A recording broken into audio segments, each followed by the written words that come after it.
Salam dan bahagia, Ibu dan Bapak guru hebat. Tanpa kita sadari, selama ini kita mungkin pernah melakukan plagiarisme atau penjiplakan dari suatu sumber. Contoh yang paling sederhana, misalnya, kita posting status di media sosial dengan kalimat kutipan atau quotes milik orang lain. Atau mengunggah kutipan dari sebuah artikel atau buku orang lain tanpa mencantumkan sumbernya. Mungkin juga Ibu dan Bapak pernah terbesit keinginan untuk membagikan materi program-program Kemdikbudristek kepada orang lain. Namun Anda menemukan kendala, seperti bingung meminta izinnya atau bagaimana menuliskannya. Dalam video ini, kita akan membahas bagaimana langkah-langkah yang perlu dilakukan ketika akan menyadur materi dari bahan ajar yang diproduksi untuk program Kemdikbudristek.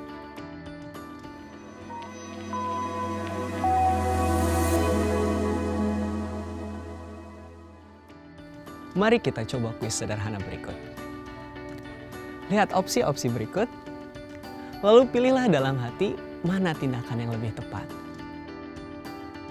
Pertama, mengutip sebagian materi dari modul program Kemdikbudristek atau mengunggah ulang keseluruhan modul atau video dalam laman atau situs pribadi Anda.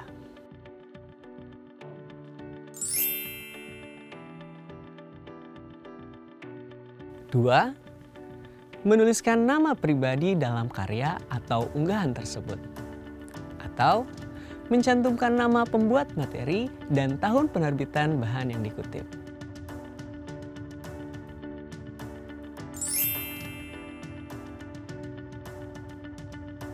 Tiga, menggunakan bahan ajar program Kemdikbudristek hanya untuk berbagi ke rekan sejawat.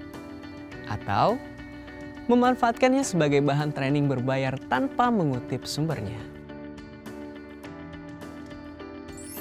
Apakah jawaban Ibu dan Bapak sudah sesuai?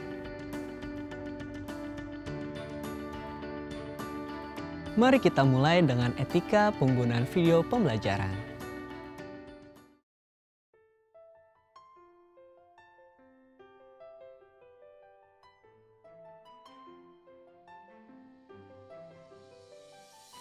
Selama ini, kita mungkin familiar dengan istilah re-uploader atau orang yang mengunggah konten milik orang lain dalam kanal sendiri di YouTube atau platform lainnya.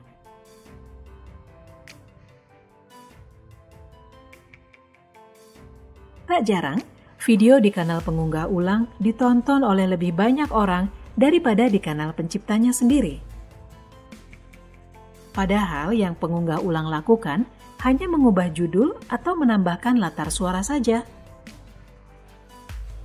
Bagaimana pendapat Ibu dan Bapak tentang perbuatan semacam itu?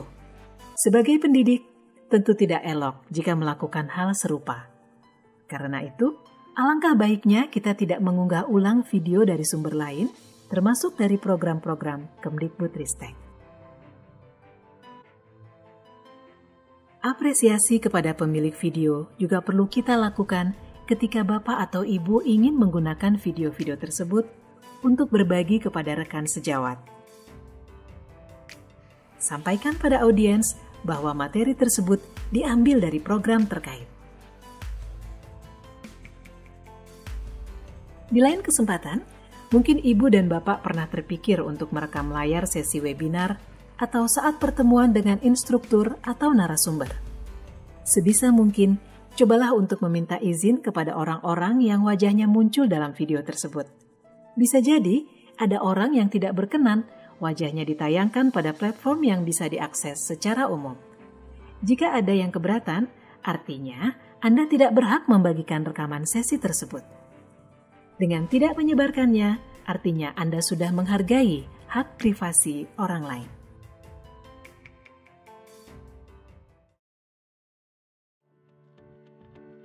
Bagian selanjutnya adalah panduan mengutip sumber dalam bentuk tulisan. Kutipan sendiri ada dua, yaitu kutipan langsung dan tidak langsung. Ibu dan Bapak disebut melakukan pengutipan langsung jika Anda menyalin kata, frasa, kalimat atau paragraf dari sumber lain tanpa diubah sama sekali. Copy paste, salin tempel. Mengikuti panduan APA Style, penulisan kutipan langsung dibedakan menjadi 2. Jika jumlah kata yang dikutip kurang dari 40 kata, maka kutipan tersebut ditulis dalam paragraf yang sama, diapit tanda petik dengan menuliskan nama penulis, tahun penerbitan, dan nomor halaman. Dalam hal ini, ketika sumber tersebut berasal dari instansi pemerintahan, seperti Kemdikbudristek, maka nama penulis dicantumkan sebagai nama instansinya dan tahun penerbitannya.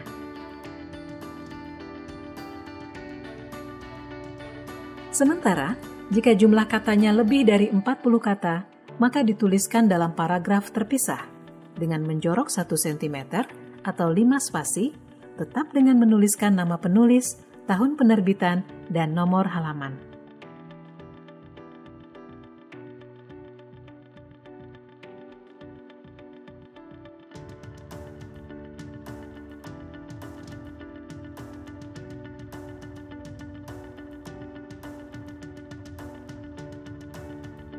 Bagaimana dengan kutipan tidak langsung?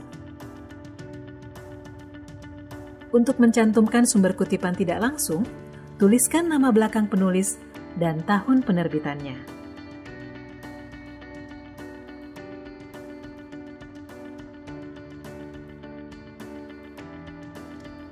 Kutipan tidak langsung artinya kita menyampaikan konten dari sumber lain dengan gaya dan tulisan kita sendiri.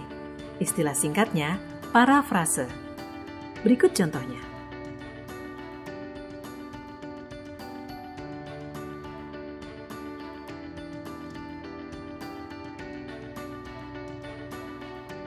Yang tidak kalah penting, semua sumber yang digunakan dalam karya Anda perlu dituliskan pada daftar pustaka.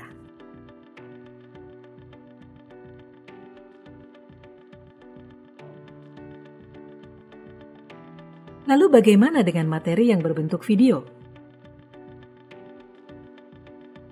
Jika Anda mengambil cuplikan video untuk dijelaskan dalam paragraf tulisan Anda, tuliskan sumbernya sebagai pengunggah video, tahun.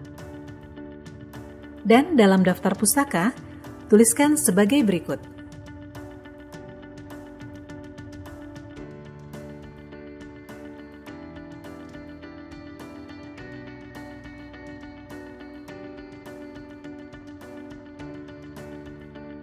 Ibu dan Bapak guru hebat, begitulah panduan untuk mengutip karya atau sumber dari media lain. Perlu diingat, panduan ini bukan dibuat untuk menghalangi Anda dalam membagikan informasi. Kita boleh menyebarkan ilmu yang telah kita dapatkan. Namun, panduan ini dibuat untuk membiasakan kita menghargai karya dan hak atas kekayaan intelektual orang lain. Salam dan bahagia, Ibu dan Bapak guru hebat.